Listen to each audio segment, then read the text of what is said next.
¿Cuántos menores desaparecen sin dejar rastro desde los centros tutelados de España cada año?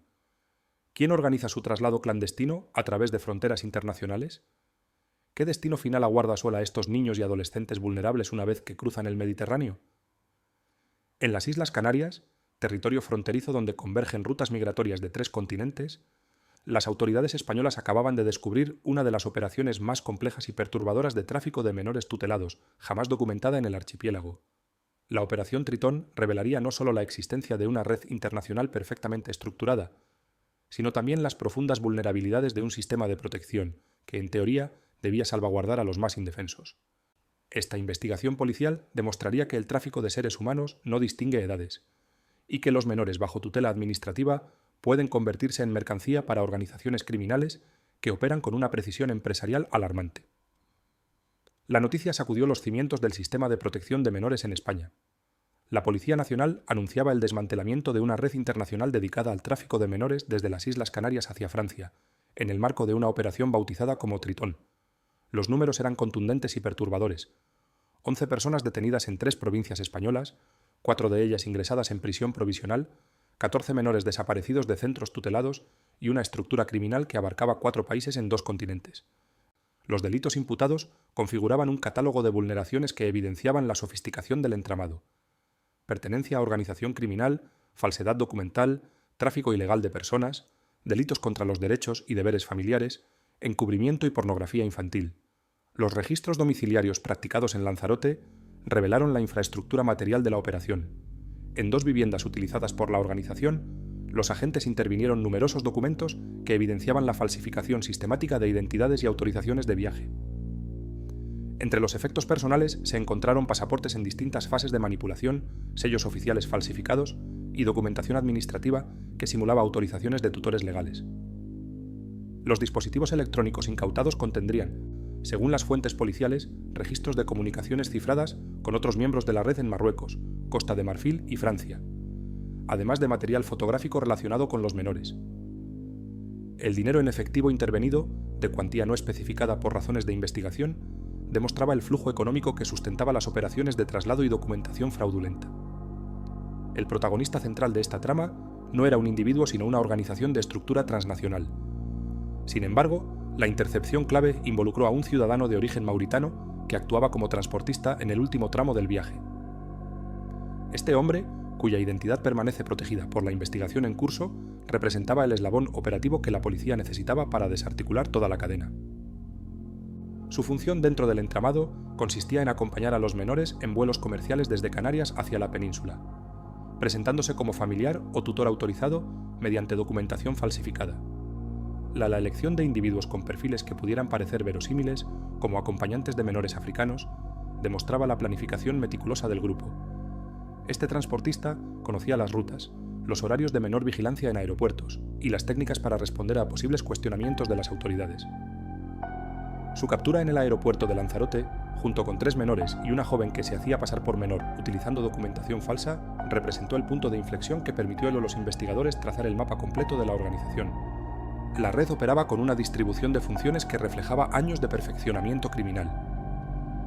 Los reclutadores trabajaban en las propias islas, identificando menores vulnerables en los centros de acogida, especialmente aquellos de origen magrebí o subsahariano que habían llegado a Canarias en pateras o cayucos y que carecían de vínculos familiares sólidos en España. Estos individuos, algunos con acceso legítimo o contactos dentro de los centros tutelados, construían relaciones de confianza con los menores, prometiéndoles reunificación familiar en Francia o mejores oportunidades de vida en Europa continental. La logística marroquí facilitaba el tránsito y proporcionaba documentación intermedia para casos en que los menores debían realizar escalas o esperas en territorio norteafricano. Los contactos en Costa de Marfil operaban como productores de documentación falsificada de alta calidad, aprovechando las debilidades en los sistemas de verificación de documentos de países africanos en aeropuertos europeos.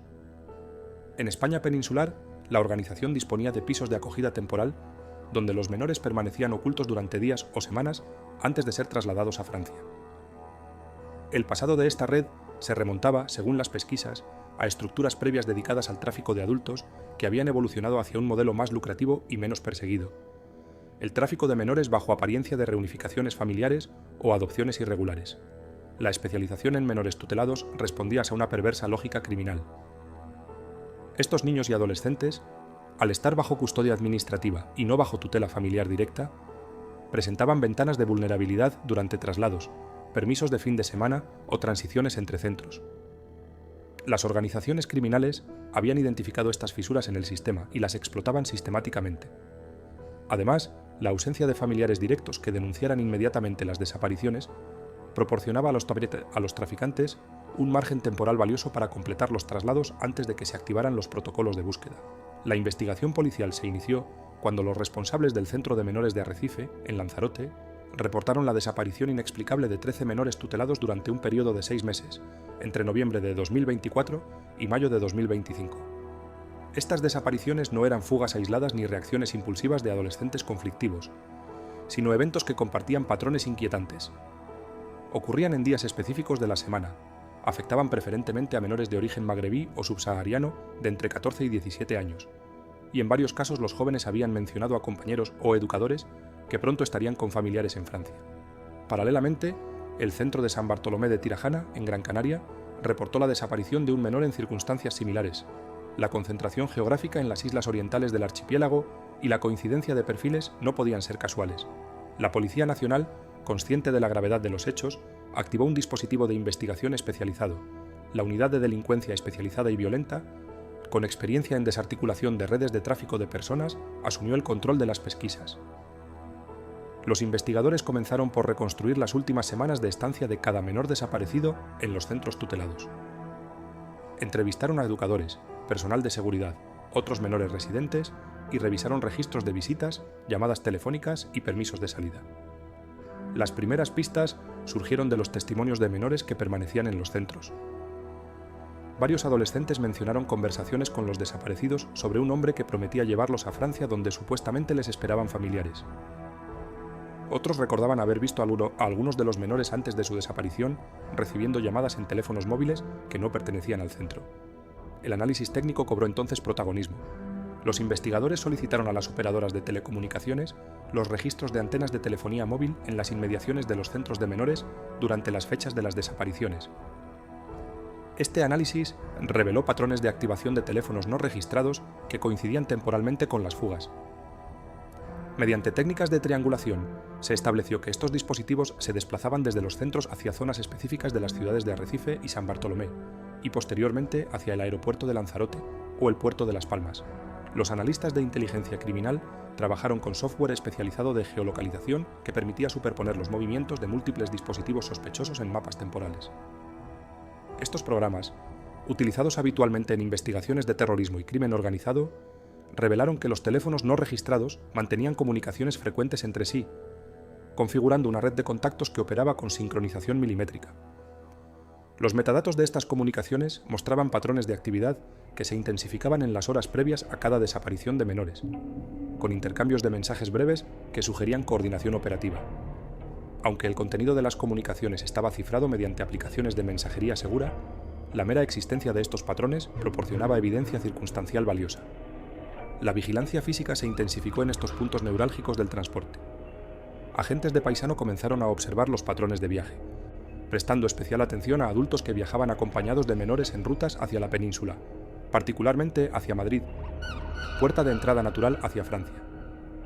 Estos agentes recibieron formación específica en identificación de señales de tráfico de personas. Menores que parecen desorientados, adultos acompañantes excesivamente controladores, falta de interacción natural entre supuestos familiares, menores que no portan equipaje propio o que visten ropa inadecuada para el destino del viaje. El análisis de grabaciones de cámaras de seguridad de aeropuertos y puertos de las islas proporcionó el siguiente nivel de información. Los investigadores identificaron al menos 3 casos previos en los que menores coincidentes con las descripciones de los desaparecidos habían sido vistos embarcando acompañados de adultos. En todos los casos, los acompañantes presentaban documentación que acreditaba su relación de parentesco o tutela con los menores. Estas imágenes permitieron elaborar perfiles faciales de los posibles transportistas de la red. La coordinación con unidades de identificación y con bases de datos de inmigración reveló que varios de estos individuos mantenían residencia regular en España, pero viajaban con frecuencia inusual a Francia, siempre acompañados de menores diferentes. El operativo decisivo se produjo en mayo de 2025, cuando el dispositivo policial detectó movimientos sospechosos que encajaban con el patrón identificado. La información de inteligencia indicaba que un nuevo traslado estaba planificado para las próximas horas. Los investigadores habían interceptado comunicaciones cifradas que, aunque no podían desencriptar completamente, mostraban un volumen de actividad anómalo entre los teléfonos vigilados. Palabras clave identificadas mediante análisis semántico automatizado sugerían que se estaba preparando un viaje inminente. Los agentes establecieron un perímetro discreto en el aeropuerto de Lanzarote, coordinando con el personal de seguridad aeroportuaria sin alertar a los pasajeros. La terminal, con su arquitectura moderna de cristal y acero que permite la entrada de luz natural canaria, mantenía su ritmo habitual de viajeros que llegaban o partían hacia destinos peninsulares y europeos. Los agentes se distribuyeron estratégicamente, 2 en los mostradores de facturación, 3 en las zonas de embarque, 1 en los controles de seguridad y varios más en puntos de observación elevados desde donde podían tener visión panorámica de toda la terminal. Cada agente disponía de fotografías actualizadas de los sospechosos principales y descripciones detalladas de los menores que podían ser objeto del traslado. La instrucción era clara: identificar al grupo objetivo, confirmar la irregularidad de la documentación y del traslado, y proceder a la intercepción, minimizando el impacto sobre los menores, que ya habían sufrido suficiente trauma. El protocolo establecido indicaba que, ante cualquier signo de resistencia o intento de fuga, los agentes debían priorizar la seguridad de los menores sobre la detención de los adultos.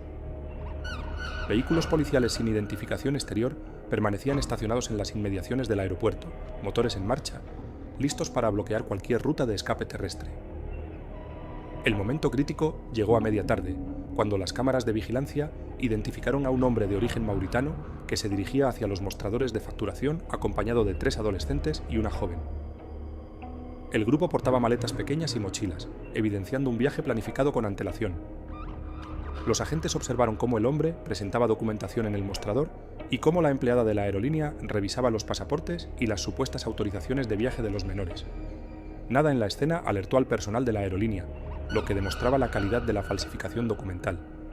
Sin embargo, los investigadores ya habían verificado previamente con los centros tutelados que ninguno de esos menores contaba con autorización oficial de viaje. La secuencia de intercepción se ejecutó con precisión milimétrica.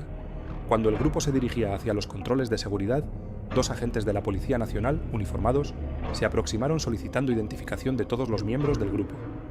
El hombre mantuvo inicialmente la compostura, presentando su pasaporte mauritano y las supuestas autorizaciones de los menores. Uno de los agentes se apartó para verificar la documentación mediante comunicación directa con los centros tutelados y con el registro de menores extranjeros no acompañados. La confirmación llegó en minutos. Los 3 menores se encontraban bajo tutela administrativa y su traslado no estaba autorizado. La joven, que aparentaba ser también menor, portaba documentación que la identificaba como tal, pero su desarrollo físico y ciertos detalles en su comportamiento despertaron sospechas adicionales. El momento de la captura transcurrió sin incidentes violentos. Los agentes informaron al hombre de origen mauritano de su detención por delitos de falsedad documental, contra los derechos de los ciudadanos extranjeros y sustracción de menores. La lectura de derechos se realizó en presencia de los menores, que observaban la escena con una mezcla de confusión y temor. La joven, que se hacía pasar por menor, fue también detenida cuando verificaciones adicionales confirmaron que era mayor de edad y participaba activamente en el engaño, utilizando documentación falsificada que reducía su edad real. Los 3 menores fueron puestos inmediatamente bajo protección policial, recibiendo asistencia de trabajadores sociales que habían sido alertados previamente para su intervención inmediata. La detención del transportista abrió las compuertas de la investigación. Los dispositivos electrónicos incautados al sospechoso contenían registros de comunicaciones mediante aplicaciones de mensajería cifrada con otros miembros de la organización. Los investigadores solicitaron órdenes judiciales para el acceso a estos contenidos y el análisis forense digital comenzó a revelar la estructura completa de la red. Números de teléfonos registrados en países diferentes, transferencias de dinero mediante sistemas de remesas informales, instrucciones detalladas sobre rutas y horarios y, lo más perturbador, registros fotográficos de menores que habían pasado previamente por las manos de la organización. Las consecuencias judiciales se desplegaron con la contundencia que la gravedad de los hechos exigía. El juzgado de instrucción de Arrecife asumió la competencia inicial del caso, dado que la intercepción se había producido en Lanzarote y que la mayoría de las desapariciones se habían registrado en centros de esa isla. El juez instructor decretó el secreto parcial de las actuaciones para preservar la integridad de las pesquisas en curso, particularmente las relacionadas con la localización de los menores desaparecidos y la identificación de otros miembros de la red en el extranjero. Los delitos imputados configuraban un cuadro de alta criminalidad organizada. Pertenencia a grupo criminal, que en el ordenamiento jurídico español conlleva penas de entre 2 y 6 años de prisión cuando la organización se dedica a delitos graves. Falsedad documental en documento oficial, penado con hasta 6 años de cárcel. Tráfico ilegal de personas, especialmente agravado cuando afecta a menores de edad, con penas que pueden alcanzar los 9 años. Delitos contra los derechos y deberes familiares, específicamente sustracción de menores bajo guarda legal. Encubrimiento, por las acciones de ocultación y facilitación de la permanencia ilegal de los menores. Y pornografía infantil, delito descubierto durante el análisis de los dispositivos electrónicos incautados. La cooperación internacional se activó inmediatamente. Eurojust, la Agencia de la Unión Europea para la Cooperación Judicial Penal, fue informada del caso dada su dimensión transnacional. Las autoridades francesas, país de destino de los menores traficados, recibieron información detallada para iniciar pesquisas en su territorio sobre los posibles receptores de los menores. La Oficina Central de Represión del Tráfico de Personas de Francia abrió líneas de investigación para localizar a los menores que ya habían sido trasladados exitosamente antes de la intercepción policial. Las autoridades marroquíes fueron requeridas para identificar a los miembros de la red que operaban desde su territorio, facilitando documentación y rutas de tránsito. Costa de Marfil, origen de la documentación falsificada, recibió solicitudes de cooperación para desmantelar los talleres de falsificación y detener a los responsables de la producción de pasaportes y autorizaciones fraudulentas. Los pasos legales posteriores incluyeron la petición fiscal de prisión provisional para los principales cabecillas de la organización. Petición que fue atendida por el juez instructor en 4 casos considerados de especial peligrosidad y riesgo de fuga. Estos 4 detenidos ingresaron en centros penitenciarios de Canarias en espera de juicio. Los otros 7 detenidos quedaron en libertad con medidas cautelares, incluyendo retirada de pasaporte, prohibición de salida del territorio nacional, comparecencias periódicas ante el juzgado y prohibición de aproximación o comunicación con menores tutelados. La instrucción judicial procedió a la toma de declaraciones exhaustivas de todos los implicados, el análisis pericial de la documentación falsificada, el volcado forense de los dispositivos electrónicos y la audición como testigos protegidos de los menores que permanecían en los centros tutelados y que tenían información sobre las actividades de la red. Aunque ninguno de los detenidos iniciales tenía orden de extradición pendiente, las autoridades judiciales españolas mantuvieron abierta la posibilidad de cursar futuras órdenes de detención europeas si la investigación identificaba cómplices residentes en otros países de la Unión Europea. La prisión provisional de los 4 principales imputados se justificó por 3 razones fundamentales: la gravedad de los delitos cometidos, el riesgo de reiteración delictiva, dado que la organización permanecía parcialmente operativa en otros territorios, y el peligro de destrucción de pruebas o de obstaculización de la investigación mediante contacto con otros miembros aún no identificados.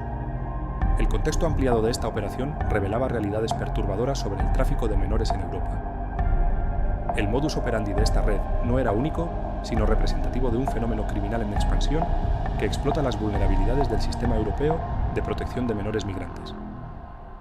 Las estadísticas oficiales de la Unión Europea documentan que cada año decenas de miles de menores extranjeros no acompañados llegan a territorio europeo y que un porcentaje significativo de ellos desaparece de los centros de acogida sin que se vuelva a tener noticia oficial de su paradero. Estos menores se convierten en objetivos prioritarios para redes de tráfico debido a su desprotección absoluta. Sin familia cercana, sin redes sociales sólidas, sin conocimiento profundo del idioma o de sus derechos, y con un deseo desesperado de alcanzar destinos europeos específicos donde creen que les esperan mejores oportunidades. Las conexiones con otros casos desmantelados en años recientes evidenciaban un patrón recurrente. En 2020, autoridades italianas desarticularon una red que trasladaba menores desde Sicilia hacia Francia y Bélgica con documentación falsificada. En 2022, policías alemanes descubrieron en Berlín una organización que utilizaba menores traficados para mendicidad forzada y delitos menores. En 2023, la policía francesa detuvo en Marsella a miembros de una red que explotaba sexualmente a menores magrebíes que habían sido trasladados irregularmente desde España. La Operación Tritón se insertaba en esta constelación de casos como una nueva manifestación de un problema estructural que trasciende fronteras nacionales y que requiere respuestas coordinadas a nivel europeo. El funcionamiento de esta rama criminal en España presentaba características propias vinculadas a la posición geográfica del país. España es puerta de entrada de importantes flujos migratorios irregulares procedentes de África, y las Islas Canarias en particular han experimentado en los últimos años oleadas masivas de llegadas de cayucos desde las costas de Senegal, Mauritania, Marruecos y el Sahara Occidental. Muchos de estos cayucos transportan menores no acompañados que huyen de conflictos, pobreza extrema o situaciones familiares insostenibles. Estos menores son acogidos en centros tutelados que, pese a los esfuerzos de las autoridades, operan frecuentemente por encima de su capacidad, con ratios de personal insuficientes y protocolos de seguridad que presentan vulnerabilidades. Las organizaciones criminales dedicadas al tráfico de menores en España han desarrollado métodos sofisticados de captación. Utilizan intermediarios que hablan los idiomas de los menores, que conocen sus códigos culturales y que pueden presentarse como paisanos o incluso como familiares lejanos. Prometen lo que estos niños y adolescentes más anhelan: reunificación familiar, documentos legales, trabajo remunerado, educación de calidad, o simplemente la posibilidad de alcanzar países del norte de Europa donde perciben que tendrán mejor futuro. Los traficantes aprovechan la ingenuidad, la desesperación y la natural confianza que los menores depositan en adultos que se presentan como benefactores. Las estadísticas sobre esta forma de criminalidad en España son fragmentarias, pero indicativas de la magnitud del problema. Los datos del Ministerio del Interior reflejan que en los últimos 5 años se han registrado más de 3.000 denuncias por desaparición de menores tutelados, aunque no todas están vinculadas a tráfico de personas. Sin embargo, estudios criminológicos estiman que al menos un 20% de estas desapariciones podrían estar relacionadas con redes de explotación o tráfico. El perfil de las víctimas potenciales presenta características recurrentes que los traficantes conocen y explotan. Se trata generalmente de adolescentes varones de entre 14 y 17 años, procedentes de países del Magreb o del África subsahariana, que llegaron a España como menores extranjeros no acompañados tras travesías marítimas traumáticas.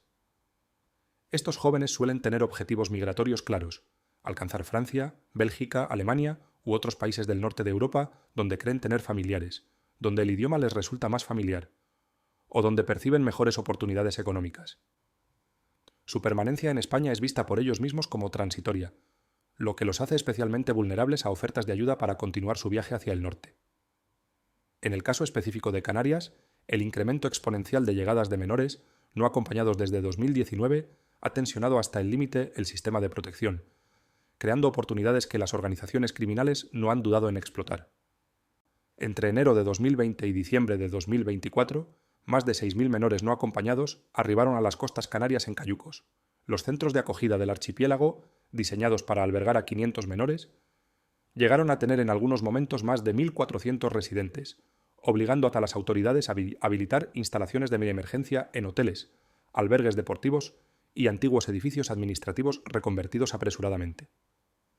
Esta sobresaturación del sistema generó condiciones propicias para las actividades de las redes de tráfico: menor supervisión individual de cada menor, personal desbordado incapaz de detectar señales de alerta, protocolos de seguridad relajados por necesidad operativa y una rotación constante de menores entre centros que dificultaba el seguimiento personalizado.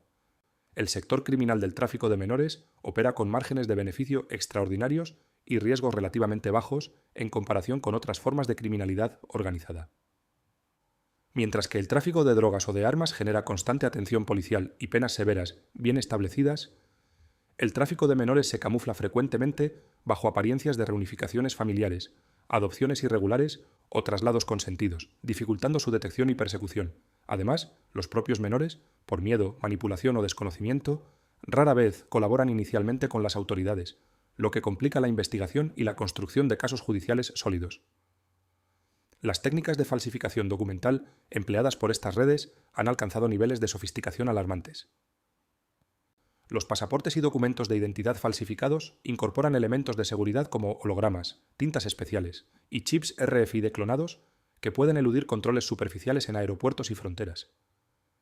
El proceso de fabricación de estos documentos requiere equipamiento especializado. Impresoras de sublimación térmica, capaces de reproducir la calidad de impresión gubernamental, laminadoras de alta presión para sellar las capas de seguridad, grabadores láser para personalizar chips y bandas magnéticas, y acceso a materiales específicos como policarbonato de calidad documental y tintas con propiedades ópticas especiales. Las autorizaciones de viaje falsificadas replican con exactitud los formularios oficiales, incluyendo firmas digitalizadas de supuestos tutores legales e incluso sellos administrativos que parecen auténticos. Los falsificadores habían conseguido copias de formularios oficiales en blanco, probablemente mediante contactos corruptos dentro de administraciones, y conocían los procedimientos exactos que debían seguirse para que una autorización pareciera legítima.